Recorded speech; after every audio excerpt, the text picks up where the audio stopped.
30 বছর বয়সটা ভীষণ অদ্ভুত। বেশিরভাগ মেয়েদেরই এই সময়টায় হয়তো বিয়ের 3-4 বছর পার হয়ে যায়। কারো কারো ক্ষেত্রে হয়তো 2-4টে ছোট্ট ছানা পোনাও হয়। আবার হয়তো কারো কারো ক্ষেত্রে সংসারের মায়ার ধাঁধায় আটকে পড়া হয়ে ওঠেনি তখনও। তবুও হঠাৎ করে আয়নায় চোখ পড়লে সেই কিশোরী বেলার মতো অনেকক্ষণ তাকিয়ে থাকার হয়ে ওঠে না। 30 পেরোনো বয়সটা আসলেই ভীষণ একলা, ভীষণ হিসেবে।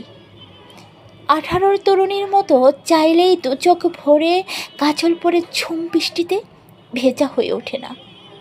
লোকে ন্যাকামো বলে।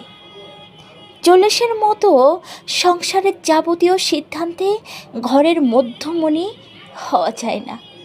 লোকে তাকে জ্যাঠামি বলে। সত্যি 30 পেরোনো বয়সটা ভীষণ অভিমানী। হঠাৎ করে মনে হয় আগের সেই উথাল পাথাল প্রেমগুলো আর নেই। প্রতিদিন নিজেকে একটু একটু করে বদলাতে থাকা।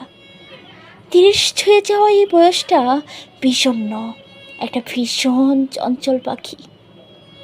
খাঁচায় বন্দি হবার পরে অনেক দিন পালাবি করে একসময় পালাবার আশা ছেড়ে দিয়ে খাঁচাটাকেই ভালোবাসে।